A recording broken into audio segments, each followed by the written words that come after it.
swim in them and we fish in them. But have you ever given any thought to how a lake got its name? Every time we experience the beauty of Manitoba's lakes, think about those who paid the ultimate price so we may have the freedom to enjoy nature's jewels. Tonight, I would like to share with you a true story of how I learned firsthand the meaning of the lake's name. Good evening, ladies, gentlemen, and veterans. I'm Flight Corporal Cody Lincoln from the 249 Air Cadet Squadron in Beausejour, and I would like to thank you for inviting me to speak. And I'm grateful for the opportunity to honor those whose sacrifices have given me the freedom to speak and express opinions, to make my own decisions, to have dreams, and to have desires. I realize freedom is not free.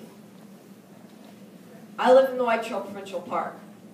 I've grown up on the Winnipeg River, and I realize that there are many lakes and islands just outside my back door.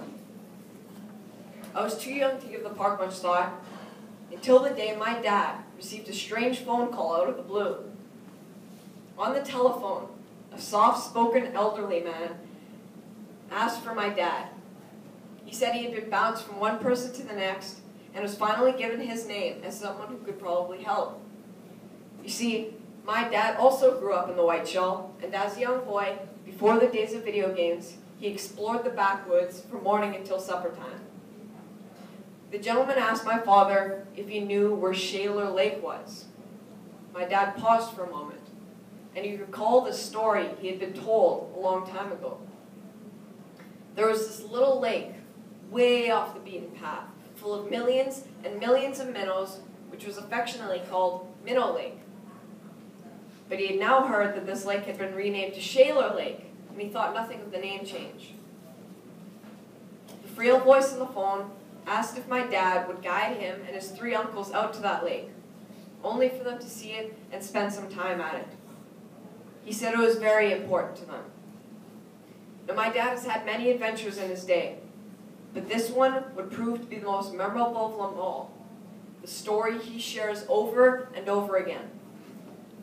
My dad arranged for a 6x6 ATV, in addition to his quad, as well as 2 other guides to help. The gentlemen arrived on the day as they said, and when they came out of their vehicle, my dad's jaw dropped.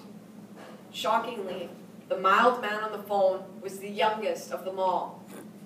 One man had a severe limp, one had a heart condition, and the other said he had little feeling in his feet due to diabetes. My dad wondered why on earth these 4 men in poor health were so eager to venture through dense forest and unforgiving bog on one of the hottest, most humid days of the summer, just so they could go out to a little lake in the middle of nowhere. One by one, though, at times with my dad literally up to his waist in water, pushing and pulling the ATVs, the men were taken to their destination. Their determination to endure a rough and painful ride to Shayler Lake was inspiring. As they wiped their sweat and caught their breath, a sense of peace took over the air as they told their story. This pilgrimage was nothing compared to what they endured in the name of freedom. There were 6 Shayler brothers from Winnipeg, all of which served in the armed forces during World War II. During a firefight, 4 of the brothers were captured by Japanese troops and thrown in Japanese POW camps. The one brother got his limp from a Japanese soldier that had bayoneted him in the leg. His wounds ended up becoming infected while he was in the POW camp. But some of their other stories of what it was like to be in the camp are just too horrific to talk about right now.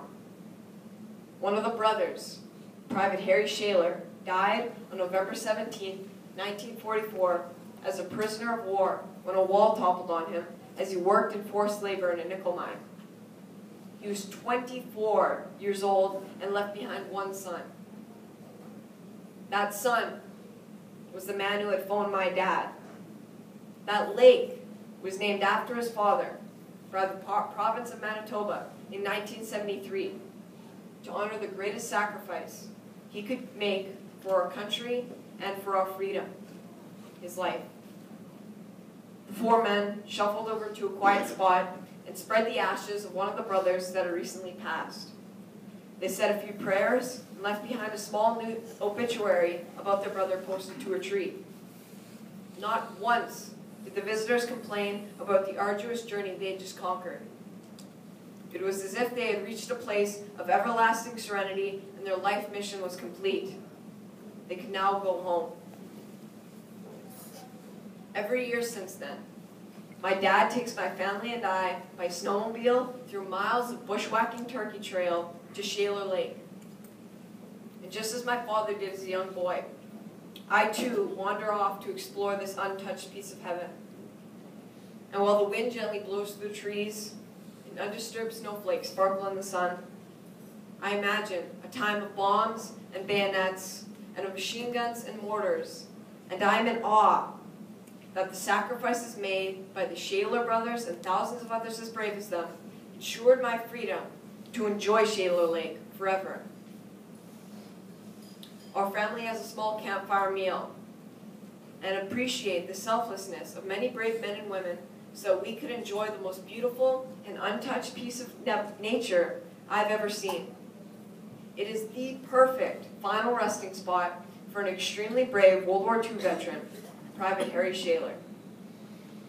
I marvel at the remarkable determination and enthusiasm to enlist by so many men and women over the years.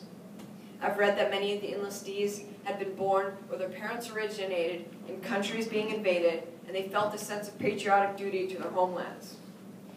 Perhaps it was their personal dedication to forge ahead in the name of freedom for all mankind, regardless of the cost.